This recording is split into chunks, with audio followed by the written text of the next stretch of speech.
Next standard మనం deal చేసేది ఏంటంటే SA 580 రిటర్న్ రిప్రజెంటేషన్ లెటర్. జనరల్గా ఏంటంటే నేను ఆడిట్ చేస్తున్నప్పుడు ఏంటంటే ఇప్పుడు జనరల్గా మేనేజ్మెంట్ యొక్క రెస్పాన్సిబిలిటీ ఏంటి? Preparation presentation of financial statements, ఆ తర్వాత అకౌంటింగ్ ఎస్టిమేట్స్ వాళ్ళే చేస్తారు, design implementation of internal controls వాళ్ళే చేస్తారు, ఆ తర్వాత కొన్ని జడ్జ్మెంట్స్ అవన్నీ చేస్తారు. ఇప్పుడు ఏంటంటున్నా అంటే వాళ్ళు కొన్ని వర్కింగ్ చేస్తారు, ఎస్టిమేషన్ చేస్తారు, అవన్నీ సిగ్నిఫికెంట్ పాలసీస్ ఉంటాయి, అకౌంటింగ్ ఎస్టిమేట్స్ ఉంటాయి.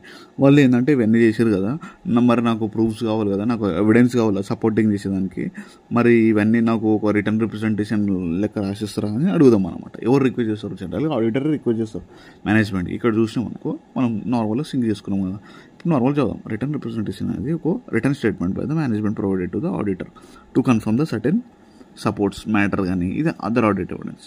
ఓకేనా? దీంట్లో ఇది does not include the financials, it does not include financial statements, assertions, other supporting books and records. ఇది జస్ట్ ఏంటంటే సపోర్ట్ ఆడిట్ ఎవిడెన్స్ చేస్తుంది.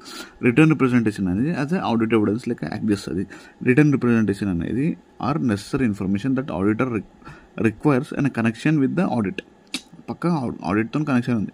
Similar to responses to enquiries, written representation or audit evidence. అంటే similar ఎట్లా enquiry ఎట్లా చేస్తాం method to obtain audit ఎవిడెన్స్లో, ఇది కూడా రిటర్న్ రిప్రజెంటేషన్ అనేది కూడా ఒక ఆడిట్ ఎవిడెన్సే. They are requested from the responsible person for preparation presentation of financial statements. వాళ్ళకి రిక్వెస్ట్ చేస్తాం. Although written representation provide the audit evidence that did not provide sufficient appropriate audit evidence on their own. అది జనరల్గా అది audit evidence provide చేస్తుంది, కానీ అది sufficient appropriate audit evidence provide చేయదు అని చెప్తుండు ఆన్సర్ ఓన్. ఓకేనా? నెక్స్ట్ ఏంటంటే ఆబ్జెక్టివ్ ఏంటంటే రిటర్న్ రిప్రజెంటేషన్ అనేది believe that to obtain return representation management believe that it has a fulfilled the responsibilities for a preparation presentation of financial statement, completion of information provided to the auditor. అంటే మేము financial statement prepare చేసాము, plus complete information కూడా provide చేసాము ఆడిటర్కి. Next ఏమంటుందంటే objective ఏం చెప్తుంది? అరే మేము సపోర్ట్ ద ఆడిట్ ఎవిడెన్స్ కోసమే సపోర్ట్ చేస్తామని చెప్తుంది.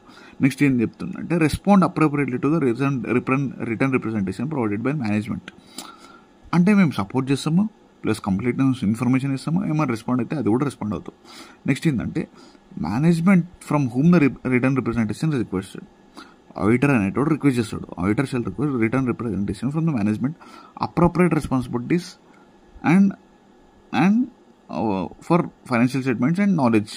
నీకు ఏది కావాలో దాని మీద అడుగు, మ్యాటర్స్ ఏమేమి కావాలో దాని మీద. రిటర్న్ రిప్రజెంటేషన్ జనరల్గా CEO వాళ్ళ దగ్గర రిక్వెస్ట్ చేసి ఈక్వలెంట్ డిపెండ్ అయిపోతుంది పర్సన్స్ ప్రకారం రిటైర్మెంట్ చేసుకో, అదే ఏదైతే కావాలో వాళ్ళ దగ్గరికి వెళ్ళి రిక్వైర్మెంట్ అనేది మనం తీసుకుంటాం. ఇది జనరల్.